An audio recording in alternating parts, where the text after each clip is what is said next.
It's that time to get the tree out.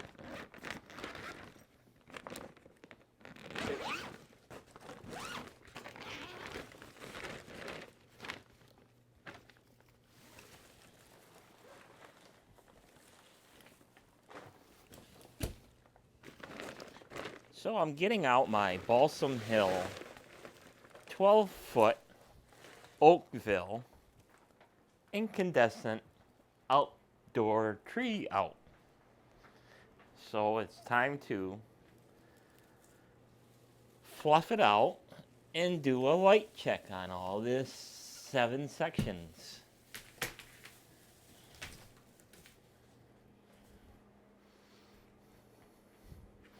So this is still a incandescent lamp Christmas tree.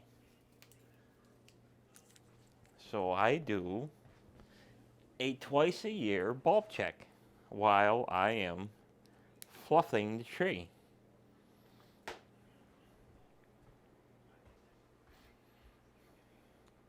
Get you in the center.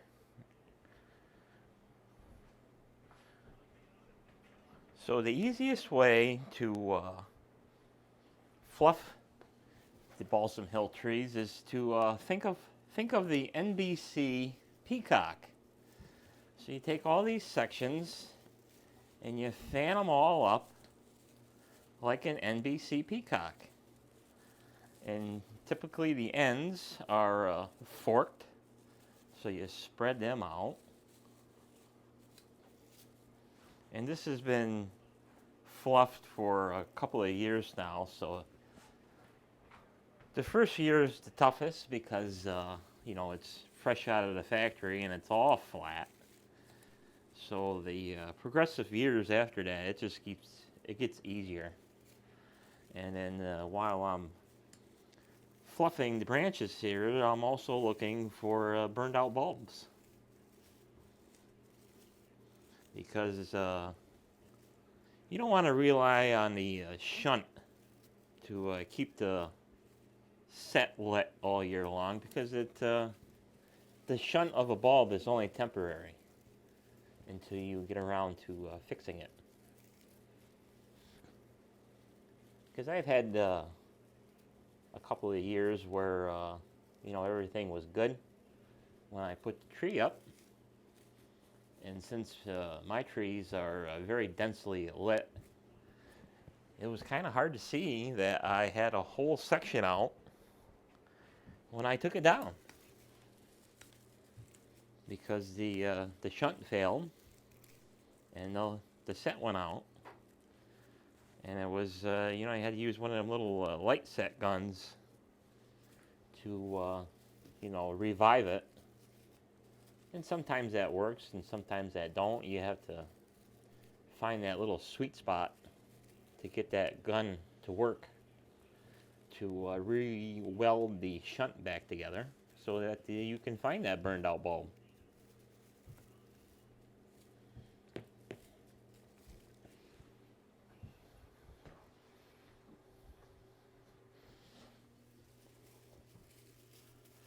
So I like to stand all these things upright.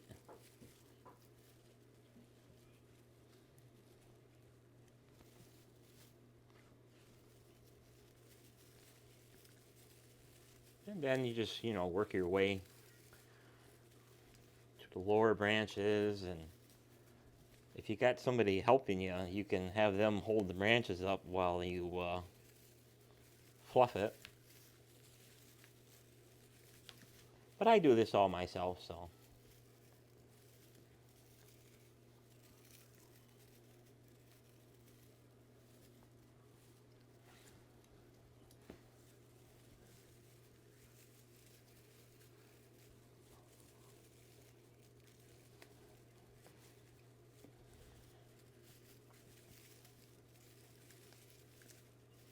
So basically, the end result is when you have it standing, you don't see any gaps. You can't see through it, which is the goal of the project here, is to have a full looking tree instead of one of them pathetic trees that you see in your big box stores that, you know, you can see right through the other side. So these high-end trees, you know, you don't want to be seeing through the tree because, you know, you spent, you know, well over $1,000 for this thing. And it should last you decades if you take care of it. So I don't remember when I bought this. It's been quite a few years. I would assume it's very shortly away from 10 years old. I have a burned out bulb right here.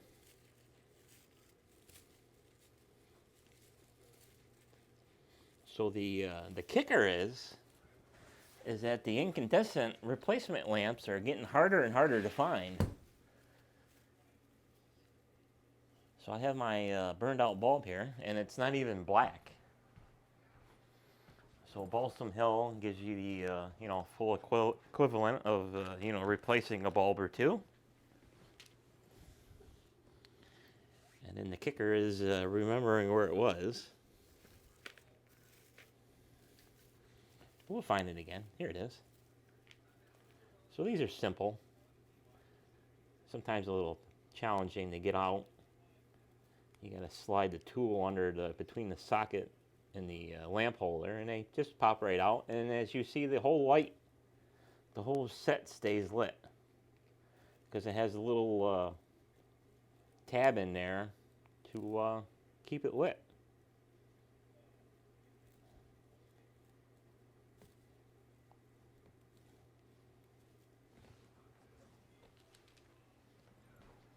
So we'll just put this off to the side until we find our next one. And like I said, these are hard to find, so I actually had to do a lot of Google searching to find these 2.5 volt wire end bulbs to keep the tree alive as long as possible.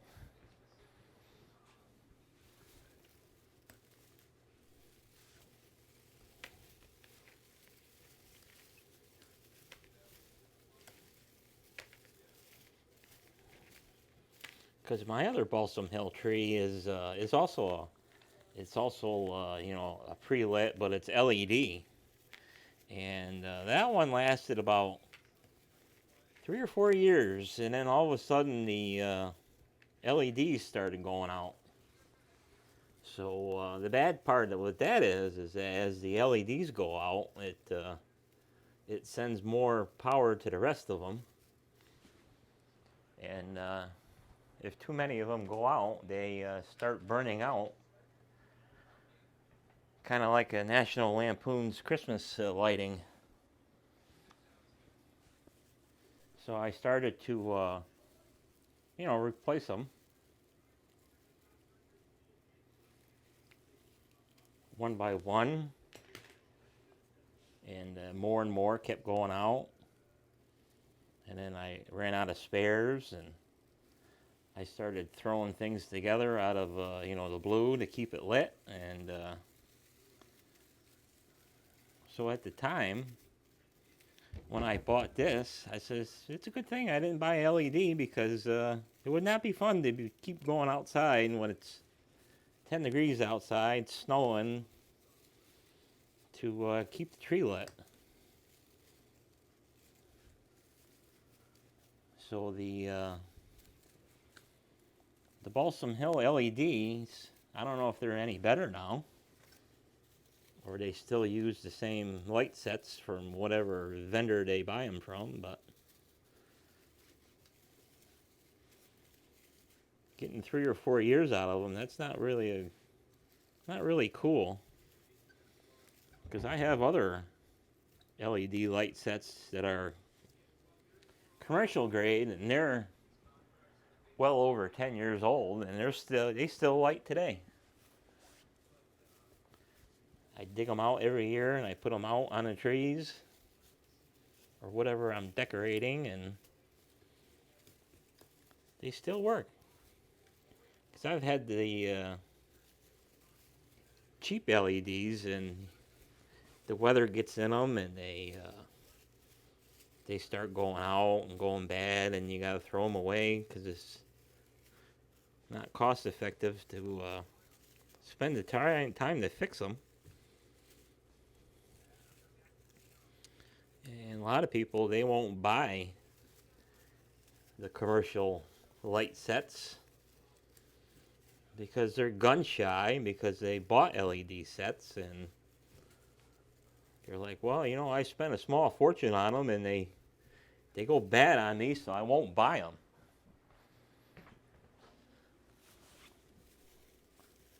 But I'm one of the cases where everything I have is commercial grade that goes outside, and they've worked for many years. They still work today. So some people, they have that mental block in them that, you know, just because it costs more doesn't always mean it's better, which in some cases it's true. But I think of, you know, these lights as a, you know, investment.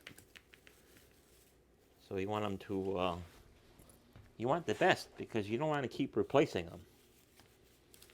Or have them go bad mid-season and you're like, you feel like a jackass because you roll home one night and you see half your light display is out.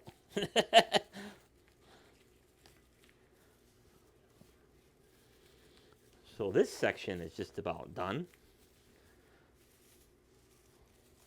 So 2 bad bulbs for this section. That's pretty good. It's going to vary from section to section, and that's that. So this is section number 4 out of 7. Sections 6 and 7 are one piece. Actually, 3 bulbs were bad. Because for me, section 6 and 7 are one piece. The top section is number 7, and down here is number 6. So that's all pre-lit with everything I put on it. And I've tested this section and everything is working. It takes quite a bit of time to go through this one because it's all pre-lit. And all this stuff is, some of it is wire tied, zip tied to the branches, so I don't have to keep assembling and disassembling this section. And it's also the heaviest section. So I modified my tree stand to be a tip over because I'm strong enough to get the top back on, but I'm not strong enough to get it off at the end of the season. And last year when I took this tree down, I says, I can't get the top off. How am I going to get the tree down? So I just said, screw it. And I tipped the whole damn tree over and yanked the top off.